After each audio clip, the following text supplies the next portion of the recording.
और आपने ऐसी कौन सी चीज या रिसर्च करी है? जैसे अभी हम ऑफ कैमरा बात कर रहे थे, कुछ और टॉपिक पे बात चल रही थी, तो बातों बातों में आपने एक बात कही कि भाई अगर कोई भी यंगस्टर्स या कोई भी कच्चे में सोना ले रहा है या कोई भी ड्रग्स कंज्यूम कर रहा है, तो वो ये बात मान ले कि वो इनडायरेक्टली टेररिज्म फंड कर रहा है। True, very true. तो मैं जानना चाहता हूँ, सिंस आप पढ़ते रहते हो, आप कंटेंट भी बनाते हो इसके अराउंड, तो ये चीज कैसे हो रही है भाई? सिंपल सी चीज देखो यार, अभी आई थिंक दिसंबर 2022 में या 22 में कहीं अक्षय कुमार छाबड़ा नाम का एक बंदा पकड़ा गया था। उसकी एक छोटी सी चाय की दुकान थी पटियाला में, ठीक है। 2019 में उसने चाय की दुकान लगाई थी और उसमें 100 करोड़ की प्रॉपर्टी मिली थी। 100 करोड़? एग्जैक्टली। भाई चाय का धंधा कितना भी बढ़िया हो, इतना तो नहीं हो सकता 100 करोड़ कमा दे भाई यार। तो वो बंदा एक ड्रग स्मगलर था। अच्छा। पहले उसने खुद पाकिस्तान बॉर्डर क्रॉस करके कुछ लाया था हीरोइन, फिर उसका ऐसा काम चल पड़ा कि ड्रोन से वो हीरोइन आती थी। ये एक्चुअल केस है, this is, you can publicly Google it and stuff, कि ड्रोन से वो ड्रॉप होता था, फिर उसने बंदे भी रख लिए, अपना काम बढ़ा लिया, ठीक है। और उस ट्रेड से उसने 100 करोड़ रुपए की प्रॉपर्टी खरीद ली। अब लेट से उसने अगर 10 रुपए की खरीदी है, आगे 12 की बेची है, किसी ने उसे 10 की बेची है ना, वो बेचने वाली आईएसआई है।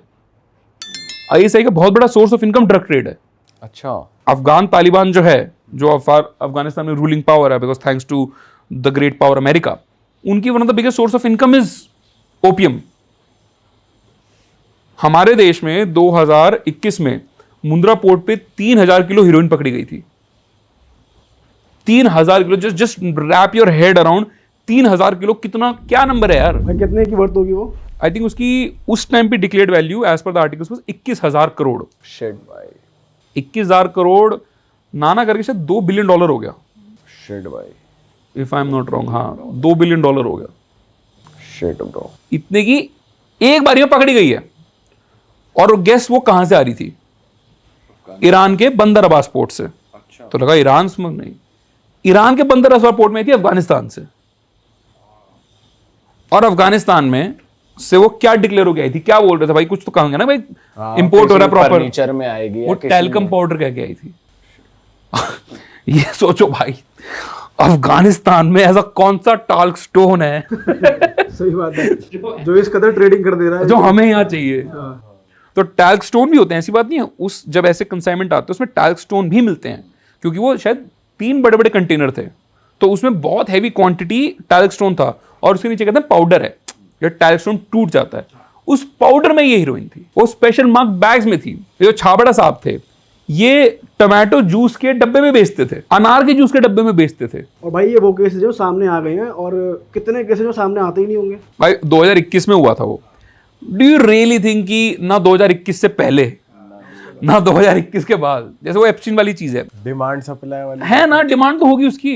वो अगर भारत में आ रही है तो कंज्यूम तो होगी कहीं, तो कहाँ गई वो? और वो जो जिसने बंदे ने ली थी वो, अब वो कहीं और से तो सोर्स हो रहा होगा, ऐसा तो नहीं नशा मुक्त भारत हो गया है। तो सबसे खराब चीज में यही है कि भाई अगर आप कर रहे हो ना, ये मतलब कोई भी किसी तरह का नशा हो रहा है, वो अल्टीमेटली या तो गोल्डन क्रीसेंट में, जो है हमारा मिडिल ईस्ट, अफगानिस्तान इंक्लूडेड उसमें, और पाकिस्तान भी, या फिर ये गोल्डन ट्रायंगल जिसमें कोलालमपुर और ये मलेशिया कंट्रीज आ गई, ये वहाँ पे टेररिज्म को और हर टाइप की गलत चीज़ को फंड कर रहा है। और उस फंडिंग में अगर आईएसआई फंडिंग उठा रही है, वो अल्टीमेटली इंडिया में टेररिज्म ही फंड कर रही है। आप अगर कच्चे में सोना ले रहे हो, वो दुबई से आ रहा है, ठीक है, उसमें लगा हुआ है पैसा। I can say दाऊद का, he's one of the biggest traders. भाई Dawood Ibrahim is not just a gangster, he's a trader in almost every field that you can think. Casinos उसके हैं, hotels उसके हैं, amusement parks उसके हैं, चाहे शेल कंपनीज के थ्रू हो, बेनामी में हो। तो वो बंदा जब उसे बचाने वाली आईएसआई है, उसे उठाने वाली, मतलब ठीक है मुंबई में एक गैंगस्टर था, नाम वाम था, बट वहां से एक इंटरनेशनल क्रिमिनल लॉर्ड बनाने वाली आईएसआई है। कि 1992 में जब बॉम्ब ब्लास्ट हुए थे 90s में मुंबई में, तो Dawood Ibrahim has claimed in some interviews कि it, some journalist have said after speaking to him, Dawood is not on record anywhere saying this, कि उसका जो स्मगलिंग का रूट था, जिससे वो ड्रग्स लाता था, जिससे वो एम्यूनिशन लाता था, वो आईएसआई नहीं बनवाया था उसका। आईएसआई यूज्ड हिम ताकि इंडिया में आप भर दो ड्रग्स, ताकि वो रूट पक्के हो जाए। उससे पैसा तो कमा लिया हमने, वो ड्रग्स से पैसा आ गया, अपना एक ऑल्टरनेट बिजनेस खड़ा हो गया। ऑल्सो जब भी इंडिया में कोई सामान लगवाना हो, चाहे वो 90s के बॉम्ब हो, आईडीज और ये सब, तो वो उस रूट से वो भी आ जाए। भाई जैसे अभी आपने बोला कि अगर डिमांड आ रही है तो सप्लाई बढ़ ही रही है, तो इट इज एनीवेज हैपनिंग, अभी भी हो ही रहा है। अगर कोई स्मगलिंग कर रहा है ड्रग्स की, तो रिस्पॉन्सिबल कौन है? I would say we, let's say government authorities को हम डेफिनेटली बोलते हैं भाई, कंज्यूमर मतलब सप्लाई मारनी चाहिए, उनका काम है ये भाई, उनकी नौकरी है वो। भाई तुम काटो सप्लाई को, तुम ढूंढो कौन है सिंडिकेट, तुम तोड़ो उसको, that is what you are employed for. But simple सी चीज है यार कि आज की डेट में मान के चलो, आज की let's go back to 1990s में, जब कन्वेयर बेल्ट मैकेनिज्म से कार बननी बहुत पॉपुलर हो गई थी, तो horse cart as an industry suddenly disappear कर गई थी। जब क्रूड ऑयल ज्यादा पॉपुलर हो गया था, वेलिंग एज एन इंडस्ट्री डिसअपियर कर दी, क्योंकि वेलिंग से ऑयल निकलता था, बड़ी बड़ी वेल्स को मारते थे, उसमें से ऑयल निकलता था, उसमें से केरोसिन भी, कुछ ऐसा वेल ऑयल निकलता था जिससे लोगों के घर में लाइट आती थी। ऐसे उसमें लगा लो कि रुई को वेल ऑयल में डाल सकते तो वो जलती थी घी की तरह। तो वेल, लोग बड़ी बड़ी वेल्स को लोग पकड़ते थे, उन्हें मारते थे, काटते थे। पर जैसे क्रूड ऑयल पॉपुलर हुआ, उसकी जरूरत ही नहीं पड़ी कि इतनी बड़ी मतलब जानवर को पकड़ोगे, काटोगे, मारोगे। दैट इंडस्ट्री डिसअपीयर्ड ओवरनाइट, चाहे उसकी जो भी सप्लाई रही हो। सिमिलरली जब कार्स पॉपुलर हुई, हॉर्स कैरेजेस की डिमांड ही मर गई, that industry also disappeared overnight. So some technological shift happened, that demand got killed. The best way to kill any industry is to kill the demand. तो आपकी चाहे drugs की demand हो या सस्ते सोने की हो, कुछ आप उसकी अगर डिमांड किल कर सको, there is no other way you can kill that industry. इसलिए हनी सिंह खुद ओपनली एक्सेप्ट करता है कि मैं करता था भाई, गांजे के बियॉन्ड तो उसने एक्सेप्ट किया नहीं, but I am pretty sure बाकी चीज भी करता हो। बट एटलीस्ट अब वो एनसीबी का, ठीक है, या फिर जितनी भी एंटी स्मगलिंग एक्टिविटी है, उनका एक बहुत बड़ा ब्रांड एम्बेसडर है। वो खुद इंडिया गेट पे उसने शो किया था, भाई मत करो गांजा, मत करो, मत करो। एंड मैं खुद जानता हूं यार अपने कुछ ऐसे दोस्तों को तो, कि भाई वो 17 साल की उम्र से गांजा पी रहा है भाई, आज 35 का हो गया, कोई पी रहा है, और उसके जो लॉन्ग टर्म इफेक्ट है ना, बहुत खराब है यार।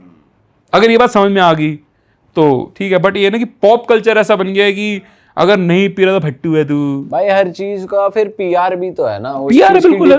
अब कुछ लोग इसको एडवोकेट करते हैं, भाई लीगली दारू भी तो मिल ही रही है। हाँ। जब नशा मिल ही रहा है तो ये ऑर्गेनिक है भाई, ये प्योर माल कर लो भाई, ये पहाड़ों की है, फिर गॉड से जोड़ देंगे चीजों को। तो प्रसाद ये जो भाई गॉड से जोड़ते ना, अरे भाई सुन, भगवान शिव ने ना विष भी पिया था, जहर पी के दिखाएगा तू, क्योंकि तू गांजा पी रहा है। सही बात है भाई, उल्टी बात करते हैं। भगवान शिव, अगर हाइपोथेटिकली मान लूं मैं, वो कर उसका ध्यान करते थे, सालों तक समाधि नहीं टूटती थी। लास्ट टाइम तूने मंदिर भी कब गया था तू? मतलब ये जो गॉड से जोड़ देते हैं ना, और खासकर हमारे धर्म को बदनाम करते हैं, अरे तुम्हारे तो भगवान भी गंजेड़ी हैं। मैंने भाई जिन्हें पता ही नहीं है, मुझे बता दो कहाँ लिखा है, किस ग्रंथ में, किस उपनिषद में कहाँ लिखा है कि भगवान शिव ने गांजा पीते थे? सही बात है भाई। और उन पे अगर वो चढ़ा था ना भेल धतूरा, तो उस पर पहले विष चढ़ा था, विष के बाद कहते हैं ठंडा करने के लिए वो चीज चढ़ी थी, अमंग मेनी अदर थिंग्स। क्या मतलब, बस अपनी भाई एडिक्शन को जस्टिफाई करने के लिए भगवान को बीच में मतलब own up your shit, you are an addict. क्योंकि 20 साल बाद में जब दिमाग खत्म हो चुका होगा, तब याद आ रहा होगा ये दिन। तो डिमांड किल कर सकते हो भाई, तो बेस्ट वही तरीका होता है। भाई इंडिया में और क्या चीज़ें इलीगली रन हो रही हैं अभी? जैसे हमने बात करी है कि एनिमल्स को स्मगल किया जा रहा है, ड्रग्स भी हो गए, और क्या क्या चीज़ें हैं जो इलीगली देश में चल रही हैं? अगर आपने रिसर्च करी है, आपने पढ़ा इस बारे में। The best of course, the biggest industry is the gold industry. और गोल्ड इंडस्ट्री की तो बात ये है कि यार कि जैसे जैसे गोल्ड में इंपोर्ट ड्यूटी बढ़ती है, वैसे स्मगलिंग का इंसेंटिव बढ़ता है। क्योंकि एक सिंपल सा लॉजिक है यार कि आपने जैसे दुबई से 100 रुपये का सोना मिल गया आपको सपोजिटली, ठीक है, वही सोना just because of import duty वो भारत में 116 रुपये 50 पैसे का है। समझ रहे हो आप? मतलब 1 करोड़ का सोना दुबई का भारत में 1 करोड़ 16,50,000 का है। तो अगर आपने वो सोना स्मगल कर लिया तो आपने सीधा सीधा 16.5 लाख रुपए बचा लिए। 16.5 लाख में कस्टमर को बेनिफिट पास कर दिया, लेट्स से 5 लाख का, 5 लाख अपनी जेब में रख लिए, और let's say 6.5 lakh, so as to speak, आपका उस सिंडिकेट को रन करने का खर्चा हो गया। उतना भी नहीं होता, उससे भी बहुत कम होता है। तो ये भी एक बहुत बड़ी इंडस्ट्री है जो एवरग्रीन इंडस्ट्री है, जो सिर्फ एक ही केस में किल होती है, विच इज जब इंपोर्ट ड्यूटी कम हो जाए। द प्रिंट का एक बहुत अच्छा आर्टिकल है अर्ली 90s का ही, जब हमारी सरकार ने 90s के स्टार्टिंग में, मनमोहन सिंह जब फाइनेंस मिनिस्टर थे, पीवी नरसिम्हा प्राइम मिनिस्टर थे, उन्होंने एलपीजी रिफॉर्म्स लेके आए थे, लिबरलाइजेशन, प्राइवेटाइजेशन, ग्लोबलाइजेशन, की हमारी अर्थव्यवस्था खुलनी चाहिए, तभी बड़ी बड़ी कंपनीज ने इन्वेस्ट किया था। एंड दिस इज वाई जो लाइफ आप हमारे सबके पेरेंट्स ने जी, हम उसी टाइप के प्रोडक्ट हैं, हम वो मिड 90s अर्ली 90s में ही पैदा हुए हैं सब, ठीक। तो हमारे पेरेंट्स को फिर जो लाइफ मिली, क्योंकि उनके पास कमाने की अपॉर्चुनिटी ज़्यादा आई, भारत में पैसा ज़्यादा आया, मिडिल क्लास ग्रो करी, तो आज हम ये सारे ब्रांड पहन रहे हैं। अदरवाइज हमारे पिताजी ने, उनके पिताजी ने इतनी वो देखी नहीं थी। तो उस टाइम पे एक बहुत अच्छा स्टेप ये और लिया था कि गोल्ड पे इम्प्यूरिटी काफ़ी कम कर गए थे। तब द प्रिंट का आर्टिकल था, Dawood Ibrahim, one of the biggest smugglers, he had said कि गोल्ड में पैसा खत्म, कि जब मेरे को पड़ता ही नहीं खा रहा, मतलब मान लीजिए हमने 1 किलो 16 स्मगल किया, रिस्क लिया, ऑपरेशनल एक्सपेंसेस थे कि कैरियर को पैसा देना, उसकी टिकट कराना, उसका रहने का खर्चा कराना, ठीक है, अगर वो मेरे को मार्जिन 5% 3% का दे रहा है तो it's not worth the business. But जैसे अभी इम्पोर्ट ड्यूटी 16.5 हो गई है, विच इज रिक्वायर्ड, क्योंकि हमारा सोना, मतलब डॉलर्स बीट आउट हो रहे थे, रुपया गिर रहा था, तो उसको रोकने के लिए वो ठीक है था, because of everything going around the economy. पर जब भी ये इम्पोर्ट ड्यूटी बढ़ती है, इट इज नो ब्रेनर कि स्मगलिंग बढ़ती है। और आप किसी भी सुनार पे चले जाना, एंड आई लिटरली बीन किसी भी सुनार पे, वो आपको 2 रेट तो बताता ही है कि साहब एक कच्चे का रेट है, इतने का, बिल के बिना इतने एक का। पक्के का। तो जो आप वो बिना बिल का सोना ले रहे हो ना, दोस्तों वो फंड कर रहा है इंडिया में एंटी नेशनल एक्टिविटी, वो मिडिल ईस्ट से फ्लो हो रहा है, उसमें लगा हुआ है आईएसआई का पैसा। याद रखना कि Pakistani army is not an army, is the biggest Lala business in Pakistan. सबसे बड़ी बिजनेस इंटरप्राइज पाकिस्तानी आर्मी है, सबसे बड़ी लैंड ओनर वो है।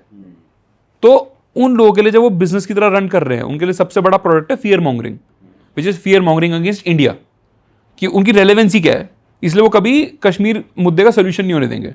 तो जब ये भाई साहब जा रहे हैं यहाँ से, मुनीर जेडी वैन से बात कर रहे हैं, पीस नेगोशिएशन कर रहे हैं, मेरी एक वो भाई ठीक अच्छी बात है, आपने ईरान का रुकवा, भाई यहाँ भी करा दो, अपने देश इसका भी करा दो देखो, समाधान, हाँ। बातचीत करते बताओ। पर प्रॉब्लम है ना कि बातचीत जब जब हुई है, जैसे अटल बिहारी वाजपेयी और मुशर्रफ की 2001 में मीटिंग हुई थी, आगरा समिट कहते हैं, they are diplomats who have said कि we came very close to a solution, like very close, and it was in principle agreed कि क्या सॉल्यूशन होना चाहिए। बट उसके 2 महीने बाद, 3 महीने बाद पार्लियामेंट पर अटैक हो गया था। क्यों? कोई चाहता नहीं है उस व्यवस्था में कि भारत के साथ रिश्ते ठीक रहे। अगर वो रिश्ते ठीक हो गए तो उनकी दुकान तो बंद होगी ना। सही बात है। तो वो लोग इंडिया में इन्वॉल्व हैं even in this smuggling operations. तो अगर आप सोना खरीद के ला रहे हो कच्चे में, भाई वो उसका कुछ परसेंटेज पाकिस्तानी आर्मी आईएसआई की जेब में जा रहा है। अरे वाह, आपने ये वीडियो यहाँ तक देख ली भाई, तुमने हमारी मेहनत सफल कर दिया, तुम ही लोग हो असली रियल हिट। और अगर आपको बहुत मजा आ रहा है ऐसी क्लिप्स में, ऐसी वीडियोस में, तो फटाफट जाइए प्लेलिस्ट पे बिंज वॉच कीजिए और सारी वीडियोस देख डालो और मौज काटो। That is it. हम मिलेंगे नए पॉडकास्ट में, नए क्लिप में। Till then bye bye, see you, take care, do subscribe.